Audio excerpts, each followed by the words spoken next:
Há cerca de 400 anos, tinha início nas terras do Brasil, Argentina e Paraguai, um dos mais ousados e intrigantes projetos da colonização do continente sul-americano. A realização de uma utopia queria transformar povos indígenas que ainda viviam na idade da pedra polida em devotos cristãos, moradores de prósperas cidades erguidas no meio da selva e que cultuavam a arte do barroco e a arquitetura renascentista.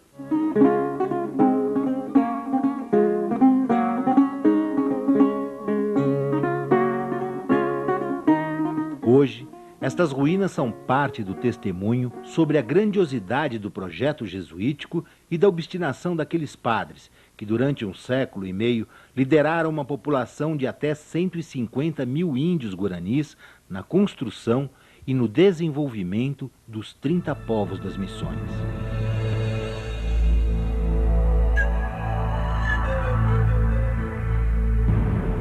Metade dessas missões está localizada em terras que hoje pertencem à Argentina. 8 ficam no Paraguai e 7 no Brasil. A Unesco considera patrimônio histórico da humanidade as ruínas de 7 missões: Jesus e Trindade no Paraguai, Santo Inácio Mini, Nossa Senhora do Loreto, Santa Ana e Santa Maria Maior na Argentina e São Miguel no Brasil. Construídas em terras espanholas da antiga província do Paraguai, as missões chegaram a ter domínio sobre uma área de mais de 300 mil quilômetros quadrados, pouco maior que os estados de São Paulo e Rio de Janeiro juntos, sendo consideradas por muitos como um verdadeiro império jesuítico encravado na América Espanhola. Na verdade, o projeto jesuítico promoveu um encontro de interesses entre a igreja, empenhada na conquista de almas, e a coroa espanhola, que precisava de soldados para barrar a expansão dos bandeirantes paulistas. Os índios das reduções são cidadãos espanhóis.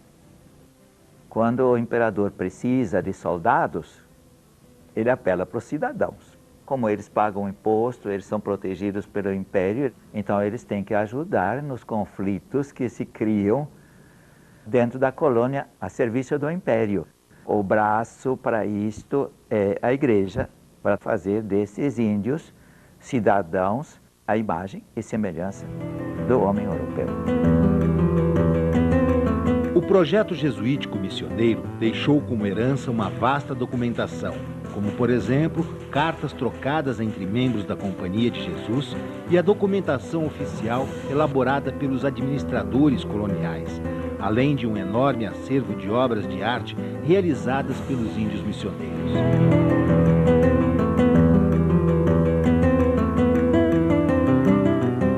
Mas existe também uma riquíssima documentação que ainda se encontra enterrada junto às ruínas das missões e que pode revelar muitos aspectos que não estão nos documentos escritos. São os vestígios arqueológicos, que vão desde cacos de cerâmica, pedaços de objetos de metal e até mesmo lascas de pedras. O arqueólogo Arno Kern realizou escavações e pesquisas nas missões ao longo de 10 anos e diz que os vestígios arqueológicos ajudaram a reescrever uma parte da história das missões jesuíticas. O sítio arqueológico tem que ser pensado como um arquivo documental. Assim como existem os arquivos organizados com documentos escritos, o sítio arqueológico é um arquivo documental. E você pode perceber, através da produção, da distribuição desses objetos, da utilização no cotidiano desses objetos da cultura material, você pode perceber inúmeros elementos, né? Uma história das técnicas pode ser escrita, pode fazer uma história da alimentação. Para mim, o mais interessante era que, como havia uma série de estudos já históricos a respeito, se poderia confrontar a documentação histórica com a documentação material. Porque havia algumas posições semelhantes a essa. Não, os jesuítas chegaram, fizeram a lavagem cerebral aos guaranis e os transformaram em missioneiros. E não foi nada disso que se viu na cultura material. O que se percebeu em milhares de vestígios arqueológicos é que a tradição indígena continuava, lado a lado com a tradição europeia, e gradualmente começava a haver uma síntese cultural desses dois elementos.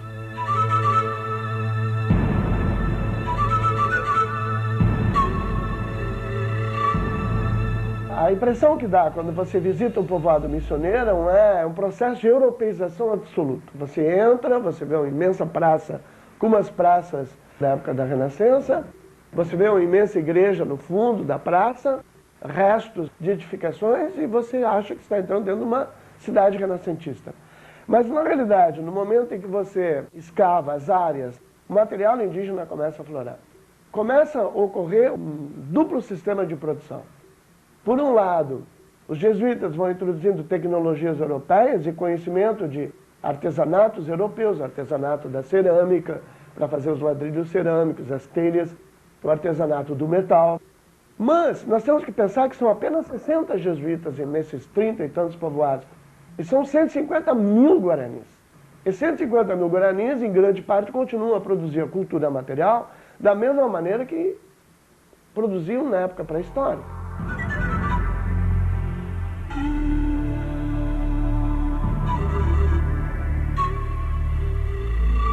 Muito antes que os europeus chegassem a estas terras, esta já era uma região de fronteiras. E não apenas de fronteiras no espaço, mas também no tempo, separando povos que viviam diferentes estágios da evolução humana. Você tem no Pampa, logo aqui ao sul do Rio Grande do Sul, você tem caçadores que, se eu for examinar a cultura material deles, eu teria que classificá-los como caçadores paleolíticos. Arco, flecha, pedra lascada, não dominam ainda a cerâmica, muitos deles, né, nômades, etc. O Guarani que chega do Amazonas seria classificado na Europa como um neolítico.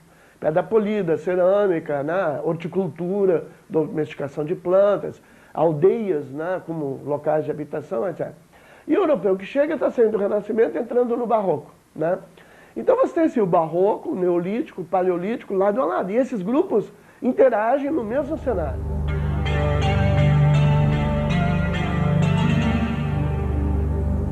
Não apenas a fronteira entre Portugal e Espanha. É uma fronteira entre um mundo pré-histórico, de onde saem os charrus, minuanos, guaranis, e o mundo, vamos dizer assim, da civilização europeia, que chega aqui com os seus conhecimentos, não apenas do Barroco e da Renascença, mas também da Idade Média e do mundo clássico greco-romano. Então é uma fronteira cultural extremamente rica.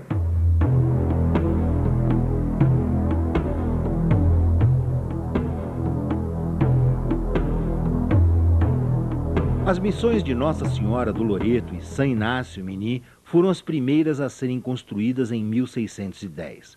Mas, inicialmente, essas duas missões ficavam bem longe de onde estão agora, na região que na época se chamava Guairá, no oeste do estado do Paraná. Estima-se que no Guairá vivia uma população de mais de 150 mil índios guaranis. Loreto e São Inácio foram erguidas à beira do rio Paranapanema, mas quase nada sobrou delas. O único vestígio da missão de Nossa Senhora do Loreto, no município de Itaguajé, é um amontoado de cacos de telhas da antiga igreja. Seu Sebastião formou seu sítio nas terras da antiga missão há quase meio século e recebeu a incumbência de não deixar ninguém mexer nos vestígios arqueológicos.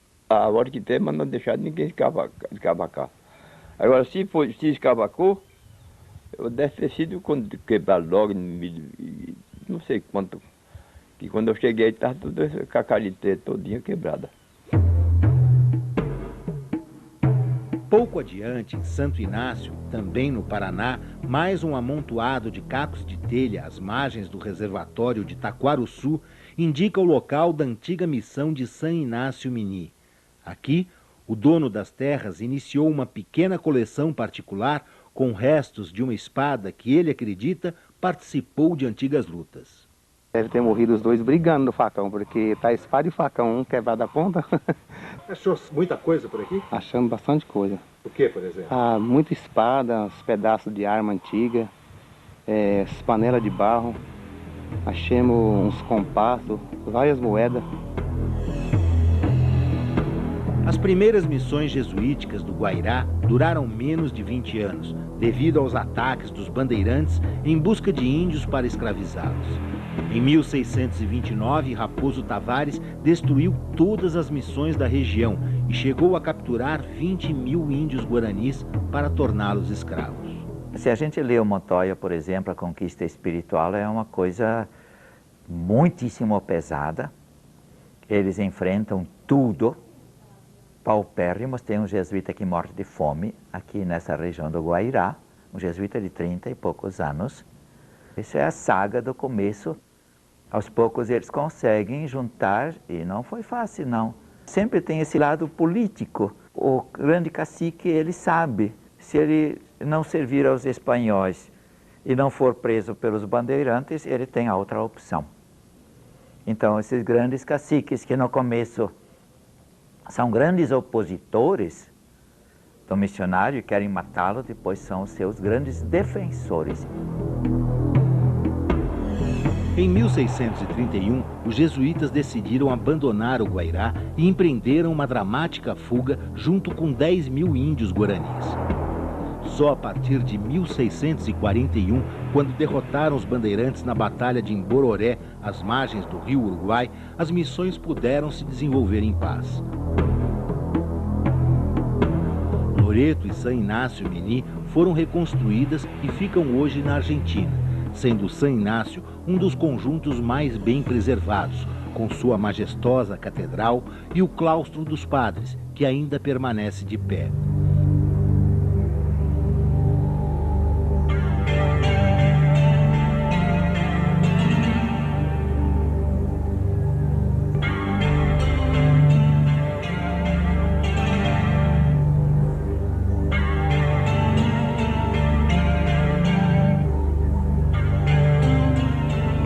As ruas amplas e retas separam as casas dos índios, com suas fileiras de colunas que sustentavam o telhado das varandas.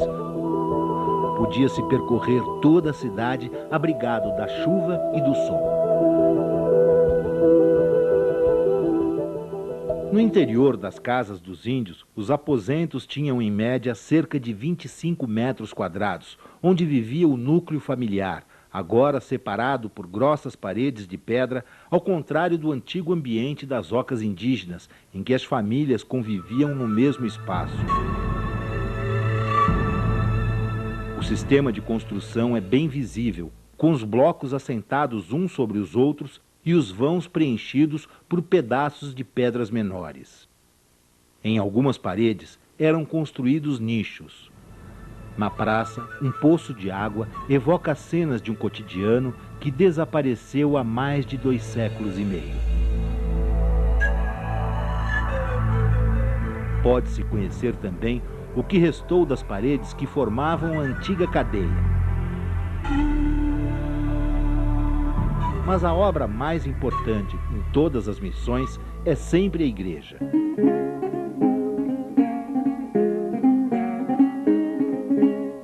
A de San Inácio Meni é majestosa, com as grossas colunas do pórtico principal e toda ornamentada com desenhos esculpidos na pedra.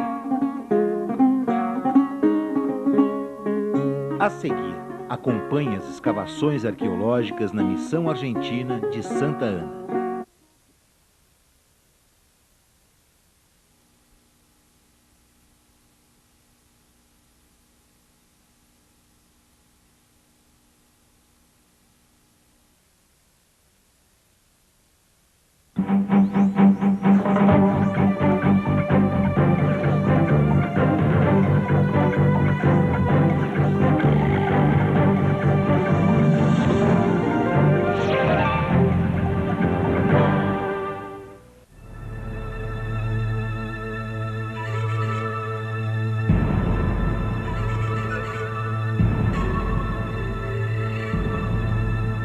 Desde o início da década de 90, a arqueóloga Ruth Pujade realiza escavações em missões argentinas.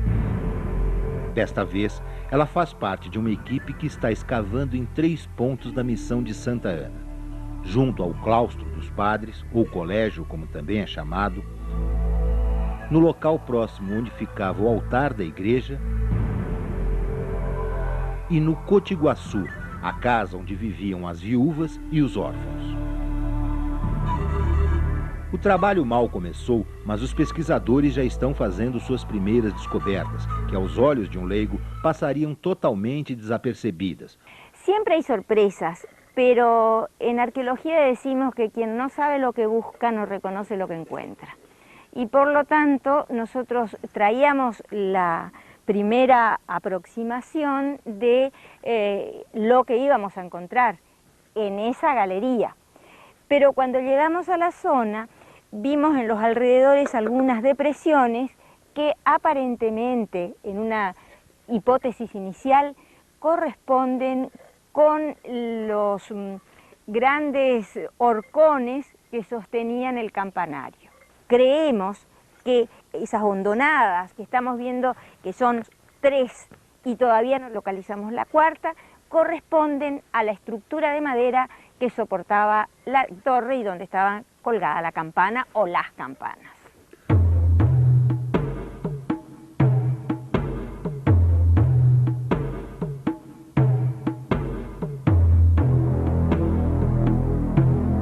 Cada peça retirada daqui é cuidadosamente registrada e a localização exata de onde foi encontrada é anotada em fichas como esta.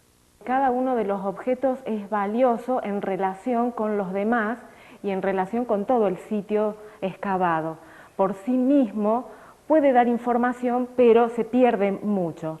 Entonces, el ubicarlo con tanta precisión permite relacionarlo con los demás y organizar un cuerpo de información más abundante, quizás más profundo. Y el segundo motivo es que si es necesario reconstruir el sitio tal como estaba antes de excavarlo, es posible hacerlo con esto. O material coletado passa por uma primeira avaliação em um laboratório construído junto aos alojamentos dos pesquisadores. Acá tenemos una representación del material tal como sale del campo, con las piezas con sedimento. Se les trae el sedimento con cepillo y después pasan a una clasificación de acuerdo a las cuadrículas de recolección. En este sector colocamos las tejas que nos están brindando algún tipo de información, con algunos rasgos de molde. Se va a mandar a analizar a ver qué tipo de madera o elementos se usó, si fueron maderas u otros elementos que se usaron para hacer las tejas, como moldes. Acá tenemos una serie de fragmentos de ladrillos que provienen de la parte del colegio, en la galería oeste, donde también los ladrillos presentan mucha uniformidad en cuanto a la altura y tienen regularidad, lo cual por supuesto fueron hechos en molde, y hay uno que se destaca porque tiene una impronta de un felino, que también enviaremos al especialista correspondiente. De este mismo sector tenemos unos clavos de construcción. Los clavos que se han encontrado aquí en la misión son de sección cuadrada, con la cabeza cuadrada, pertenecientes a estructuras de madera de techumbre. Aqui no laboratório também são transferidos para o computador todos os dados coletados pelos arqueólogos. Todo el trabajo de campo, tanto la organización del trabajo de excavación, como también el trabajo de laboratorio se documenta y se informatiza. Acá lo que podemos ver es una ficha correspondiente a material extraído de la excavación. Esta es una ficha de clavos. Todo este material que volcado a fichas también se pasa a lo que sería una base de datos que resume toda la información de cada uno de los materiales. Además de eso, también se vuelca toda la información proveniente de la cuadrícula, tanto en microtopografías como también en perfiles. Por lo tanto, podemos vincular la información que tenemos en la base de datos, o sea, cada uno de los objetos está vinculado a un sector de la excavación. Y ese sector también está aquí graficado, o sea que podemos hacer la relación entre ellos. Apesar das missões terem sido construídas com base em plantas bastante parecidas, cada uma tem suas peculiaridades, que não escapam aos olhos dos pesquisadores. El barroco tan notable que se ve en 3 escalinatas. dos escalinatas importantes. La más importante de todas es la escalinata rectangular vinculada al templo. Y si ustedes ven desde el inicio, mirando hacia el fondo, ven una segunda escalinata igualmente importante, circular, que corresponde con el colegio. Si nos paramos en cualquiera de las dos escalinatas, tenemos una visión general de todo el pueblo. Es decir, un dominio general de todas las casas indígenas. Y si miramos desde la entrada principal, estamos viendo fundamentalmente un espacio barroco increíble, donde la plaza no es perfectamente cuadrada y tiene una forma tal que dá uma maior profundidade.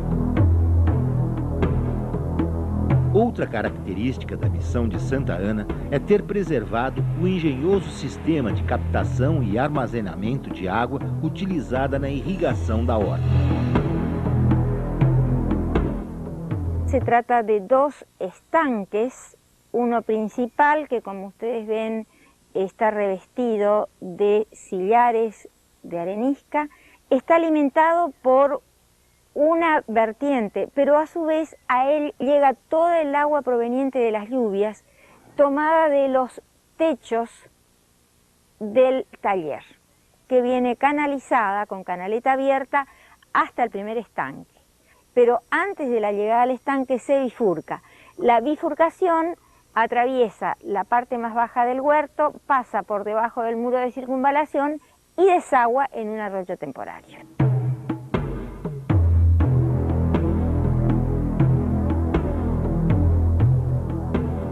Atualmente, as pesquisas arqueológicas se limitam à Argentina, mas arqueólogos brasileiros defendem que o patrimônio histórico reabra os sítios para a realização de escavações. O que teríamos que ver é como adequar essa aparente contradição que existe entre a proteção do sítio, né, histórico, que é a tarefa do patrimônio, e essa liberação do sítio histórico para a pesquisa histórica do passado. Na Europa, eles trabalham muito bem nessa equação de que o sítio não apenas é a memória da sociedade, mas mais do que a memória da sociedade, né? Você reconstrói ou reescreve páginas novas da história com os documentos que se encontram no sítio arqueológico. Então, a preservação do sítio deveria ser vista de duas maneiras. Uma, preservar, porque é um bem cultural da nação, mas, por outro lado, a ideia de que isto é um arquivo de documentos. E como um arquivo de documentos, deve ser explorado para a reconstrução da história do passado.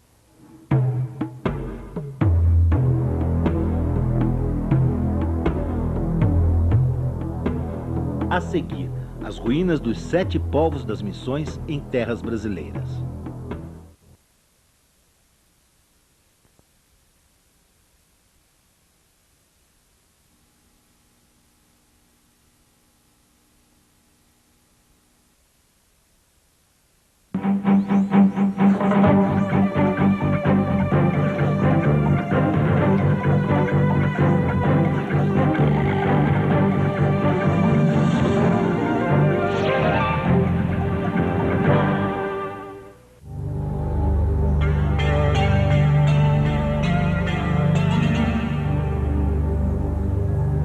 Dos 7 povos das missões erguidos no Rio Grande do Sul, restaram as ruínas de apenas 4 povoados: São Miguel, São Lourenço Mártir, São João Batista e São Nicolau.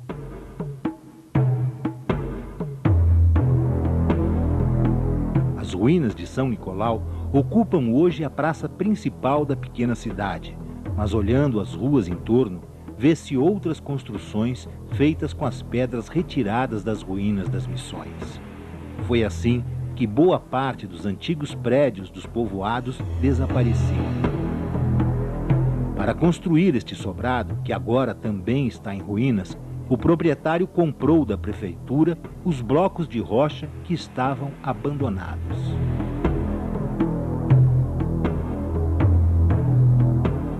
Analisando as ruínas e o processo de destruição pelo qual passaram essas construções, os arqueólogos descobriram pistas valiosas sobre os métodos de construção adotados pelos jesuítas. A primeira coisa que cai, né, por falta de conservação, são as tesouras de madeira com os pregos. Logo em seguida o telhado cai as paredes caem por cima, e assim como caem, você consegue imaginar como poderia ter sido feita a construção. Nas escavações feitas no solo, conseguimos perceber como foram abertas trincheiras de fundação, como a partir de um certo momento sobe uma parede dupla, e toda a parte interna, os espaços eram cobertos por pedras pequenas e por barro, argila da região, que era colocada como argamassa. Esse é um problema para a conservação, porque no momento que os tetos desabam com o abandono dos povoados, a água começa a entrar entre as pedras, essa argamassa toda é diluída e desaparece, e facilmente as paredes começam a desabar.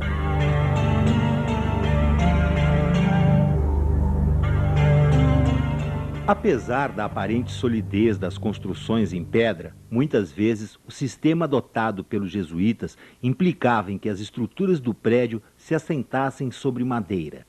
Ainda se pode ver nas paredes o espaço que era ocupado pelas vigas feitas com troncos de árvores e que sustentavam todo o telhado desta igreja na missão de São João Batista.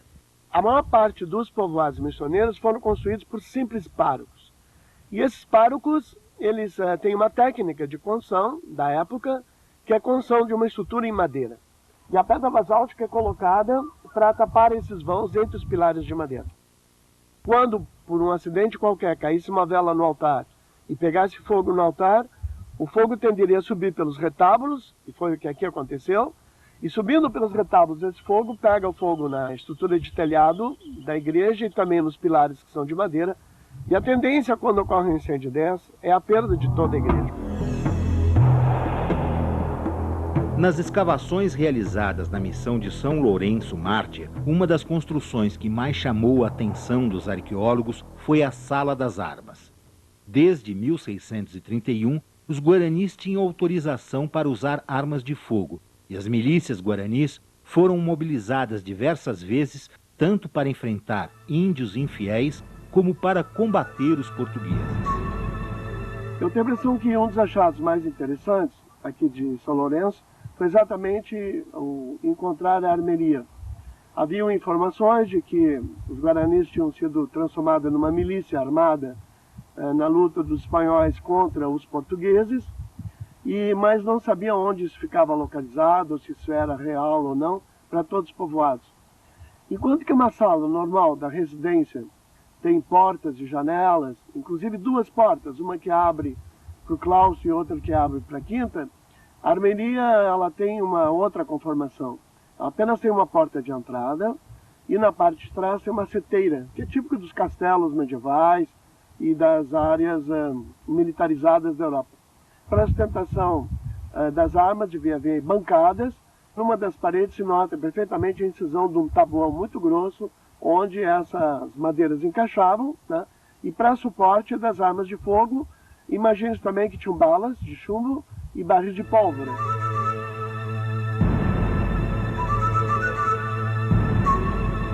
Mas não foram apenas arqueólogos que realizaram escavações nas missões jesuíticas. Alimentados pela ambição e pelas lendas de ouro e prata escondidos pelos padres, caçadores de tesouro também deixaram rastros de sua passagem por aqui. Era muito comum aqui, antes da chegada dos arqueólogos e antes do patrimônio fechar essas áreas, virem para cá caçadores de tesouro. E o caçador de tesouro, ele faz quase que exatamente o que o arqueólogo faz. Ele tira a primeira camada, coloca do lado, escava uma segunda camada e vai jogando tudo para o lado, né? Quando nós cavamos a cozinha, nós achamos estranho, porque havia uma sucessão de camadas e a partir de um certo momento, aquelas mesmas camadas só que invertidas. Depois é que nós percebemos que eram os caçadores de tesouro que tinham invertido as camadas ao tentar encontrar o tesouro dos jesuítas, né?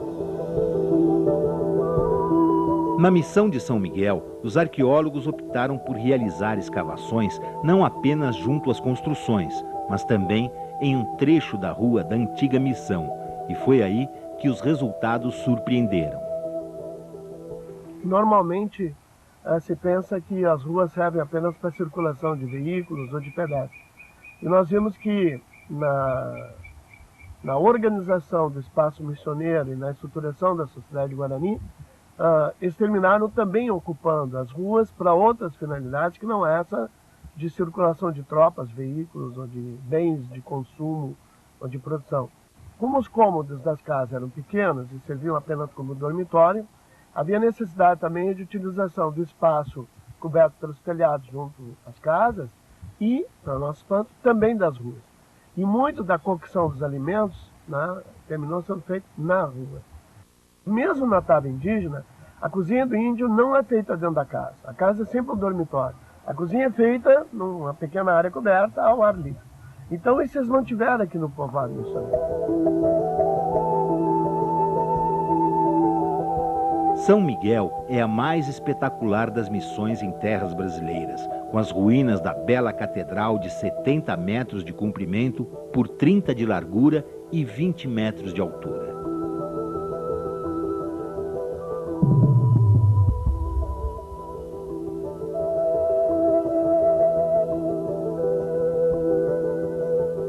Um museu construído ao estilo das antigas casas dos índios mostra em seu acervo belíssimas esculturas barrocas, com as imagens de santos,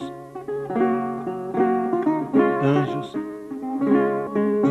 e decorações em pias batismais feitas pelos guaranis.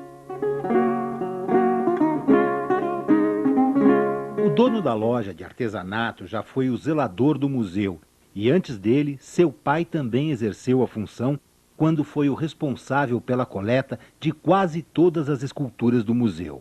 Ele tinha um ofício do finado Getúlio, né? A autorização do finado Getúlio, quando era presidente da República. Ele, com aquele ofício, ele chegava nas casas como pagador de promessa, né? Ele descobria que lá em tal lugar tinha uma imagem, né? Daí ele levava vela, fita, e chegava lá e pedia licença para pagar uma promessa. Depois que ele deixava, né? Daí ele se apresentava com... Estou requisitando essas imagens. Umas entregavam por bem, outros meio por... Ele dava um jeito de tirar a imagem, né? Ele não deixava. Nem que tivesse que voltar lá 2, 3, 4 vezes, ele dava um jeito de... Inclusive teve aquele sino grande, estava em São Paulo já, né? Foi requisitado de São Paulo.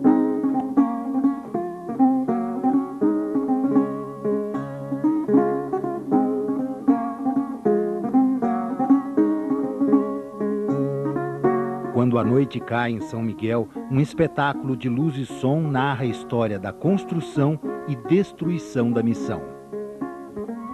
Deixai vossos olhos correrem pelo que agora é ruína. Vede que ainda há beleza, mesmo depois da chacina. Libertai vossos olhares da realidade do que está aqui. Vamos reconstruir os lares dos musicais guaranis. Outras missões em terras gaúchas, como Santo Ângelo, São Borja e São Luís Gonzaga, foram completamente destruídas e seus restos ficaram soterrados pelas atuais cidades. Em Santo Ângelo, foi erguida uma réplica da Catedral de São Miguel, um dos poucos marcos em memória do passado missioneiro da cidade. Bem em frente à igreja, ocorre toda manhã um ritual bizarro. Nacos de carne são oferecidos a 2 jacarés que habitam o laguinho da praça, como se fossem 2 animais inofensivos.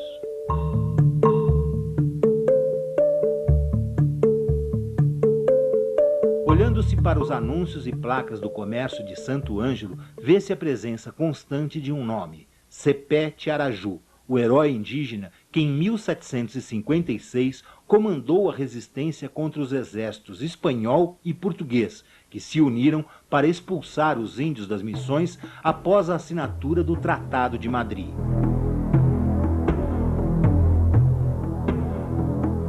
Por esse tratado, assinado em 1750, a Espanha cedeu os 7 povos das missões a Portugal, em troca da colônia portuguesa de Sacramento, no atual Uruguai, a fim de ter domínio total sobre a foz da Bacia do Prata. É terrível. O jesuíta é proibido de ajudar os índios de qualquer maneira. Ele tem que levá-los para o outro lado do rio Uruguai. Ele os ajunta, ele os leva por alguns quilômetros e os índios não, voltam. Os índios não querem entregar as suas cidades, as suas grandes igrejas e tudo isso para os seus inimigos. Então as tropas espanholas, junto com as portuguesas, como os índios resistem, eles simplesmente derrotam.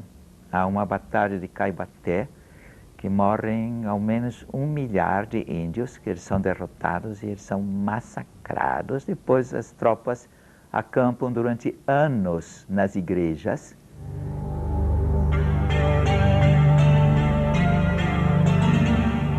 Para as missões jesuíticas, foi o começo do fim. Em seguida, elas iriam entrar em total decadência com a expulsão dos jesuítas de Portugal em 1759 e da Espanha 8 anos depois.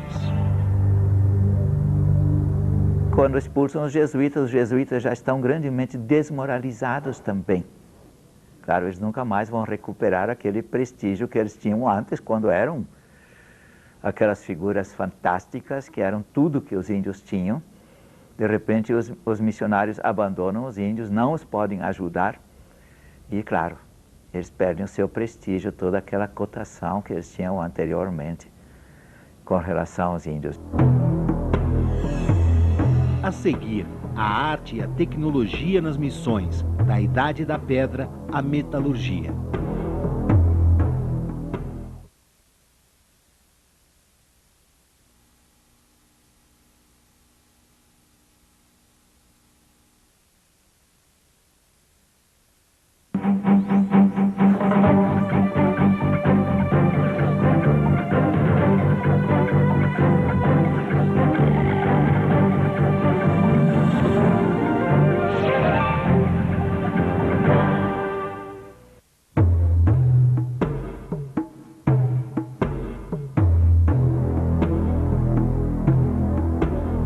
A última missão erguida pelos jesuítas no Rio Grande do Sul foi a de São João Batista, construída em 1697 para abrigar parte da população de São Miguel que havia crescido demais.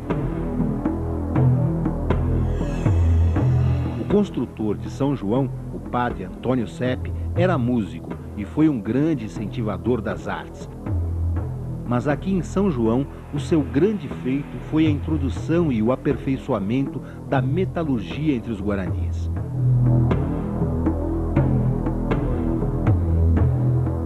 Até então, os índios missioneiros fabricavam artefatos a partir de lingotes de ferro vindos da Europa.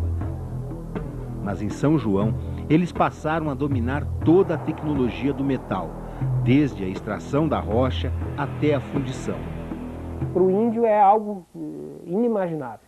Ele pegar uma pedra que ele vê que é uma pedra e transformar numa peça de metal final e chegar a uma peça de metal ao nível do aço, menor que o aço europeu da época, aquilo fascina. Esse aço, melhor que o aço de Milão, na época, né, que é um grande produtor de aço, ele é fruto também da rocha que é utilizada e principalmente da madeira. Aqui se tem uma madeira que tem alta cocção, que é o espinilho. Então ela esquenta muito quando vai ao fogo.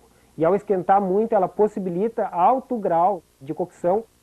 A pedra aqui não tem tanto enxofre, né? E isso então vai produzir um aço muito melhor que o aço de Milão. Então não vai ter tantas bolhas, nem fissuras no interior da peça, e a peça vai estar mais densa.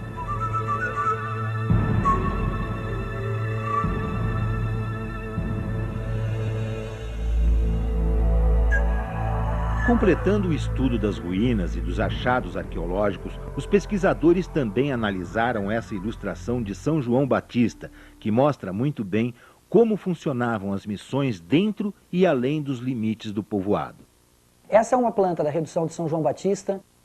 Provavelmente ela é datada, né, aí entre 1750 e 1756. E especificamente nessa gravura o que a gente vê é o templo como principal elemento que compõem o cenário da praça. Essas duas estruturas corresponderiam ao cabildo da redução, que é o órgão da administração municipal e era composto por guaranis. Em 3 lados dessa praça nós temos os conjuntos de casas que formam quarteirões. De um lado da praça nós temos o templo, o cemitério, temos o conjunto onde ficava a biblioteca, refeitório, claustro, e depois o pátio dos artífices, onde era então ensinada uma série de técnicas artesanais. E atrás desse conjunto, nós temos normalmente a quinta. Uma das estruturas que é importante nessas reduções é essa que aparece aqui, que é o chamado Cotiguaçu. E nessa casa é que moravam então as mulheres viúvas e órfãos que a comunidade sustentava. Nós podemos ver ainda também estas cruzes, né, que demarcam a entrada principal, a rua que leva até a praça. Né? Isso também é típico dessas reduções, é uma sacralização desse espaço. Quando os 30 povos estavam estruturados, organizados e integrados, eles tinham uma série de unidades fora das áreas urbanas que serviam tanto para a manutenção do povoado como para a própria integração entre eles. Então temos a horta e dá para ver pelo desenho que o autor procurou demonstrar que não é um único cultivo, são várias plantas que estão sendo cultivadas nessa horta. Os currais. Esses currais serviam para trazer o gado das estâncias, confiná-los próximo ao povoado e fazer o abate. Ela nos mostra áreas de plantio. Aqui a gente visualiza, pelo tipo de traço do desenho, o plantio da erva mate, né, e o plantio do algodão, que tinham também a possibilidade de atingir o mercado externo. Essa produção ela tem um fim, né, ela visa um fim muito claro, que é a captação de recursos. Bom, em primeiro lugar, a manutenção do povoado, evidentemente, né, alimentá-los, vesti-los. Né. Por outro lado, a captação de recursos para pagamento do imposto. Porque essas missões elas só puderam alcançar estabilidade, diferente de outras regiões da América e de outras experiências de outras ordens, porque os jesuítas conseguiram isentar os guaranis, que estavam sob sua proteção, e depois outras etnias, da prestação compulsória de serviço, na forma da encomenda, que era o método de exploração do trabalho indígena no período colonial. E, em troca disso, eles taxavam a população guarani, na forma de um imposto, e os guaranis, a partir desse momento, então, eram vassalos diretos do rei. E isso se fazia vendendo essa produção no mercado interno colonial da região.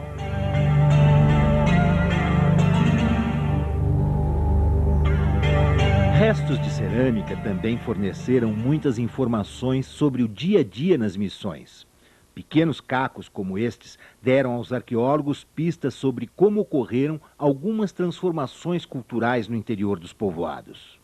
Através de um caquinho cerâmico, por incrível que pareça, a gente é capaz de identificar várias coisas. A gente consegue identificar o grupo que fez a cerâmica, as fontes de matéria-prima. Na parte também interna da cerâmica, a gente pode ter noção como foi queimada, né? Se foi em fogueiras abertas, se foi fechada, que vai ter uma coloração toda diferenciada, se foi feita em fornos, né? Também podemos ver o tipo de arte, de decoração ou acabamento superficial do material interno e externamente. E também, quando encontramos algumas bordas, a gente, pelo diâmetro dela, a gente pode tentar ver qual tamanho teria, se seria uma pequena tigela, né? Pela espessura também, se seria uma panela, né? A gente tenta inferir sobre isso.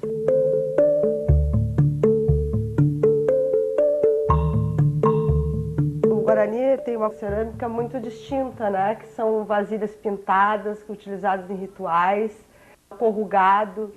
O corrugado, ele é feito através dos roletes, né, que são colocados os anéis um em cima do outro. Depois, com a ponta dos dedos, eles são fechados para unir os próprios roletes, né.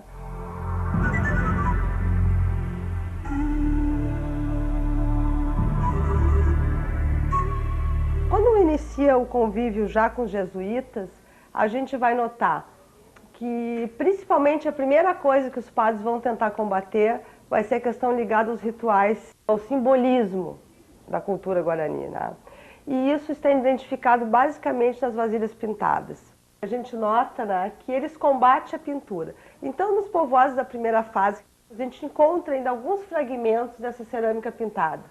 Mas já vai aparecendo a característica dos povoados missioneiros, que é a cerâmica monocrômica, que é a vermelha, né?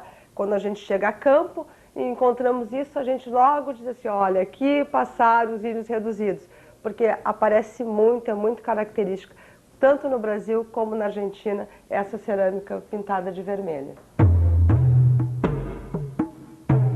Os padres proíbem o uso do fumo, né? Eles acham que não está certo, que eles vão falar com os espíritos e agora, né, a religião é outra e só tem um Deus, né? Mas já posteriormente, eu acho já no século XVII, começa a aparecer nos sítios arqueológicos missioneiros os cachimbos, né? E na Europa começa a ser utilizado o fumo. Então nos parece que eles começam a tolerar, né? Porque agora para eles já passa a ser um elemento europeu também o fumar, não é mais indígena.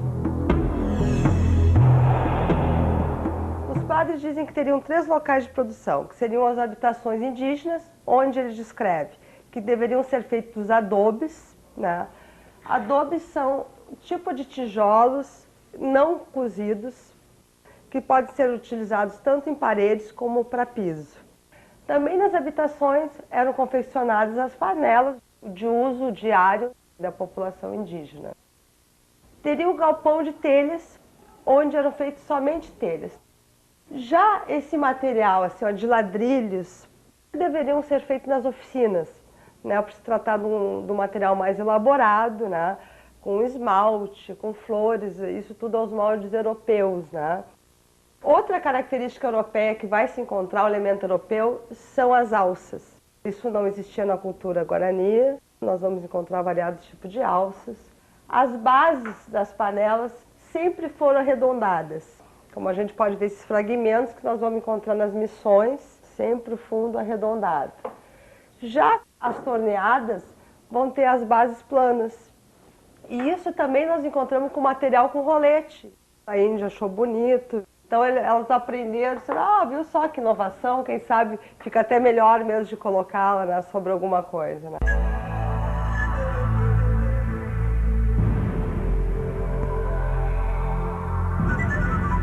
Um grupo de guaranis retornou às missões há cerca de 2 anos.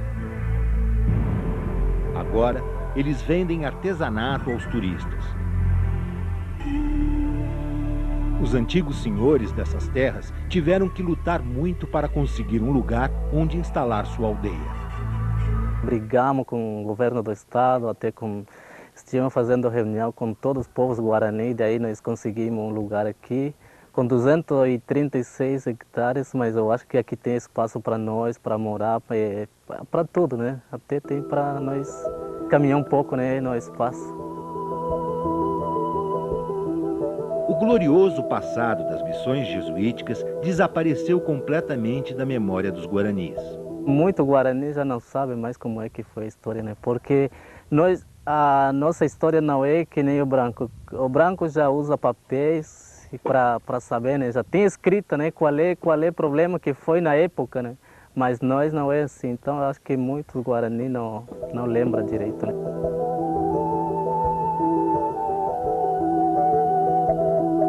Mas a força do passado guarani é bem visível nos gestos e nos traços das pessoas que habitam toda essa região. E que mesmo depois de tantas invasões, traições, guerras e genocídio, preservaram heranças de uma cultura que nem a espada conseguiu destruir, nem a cruz pôde apagar.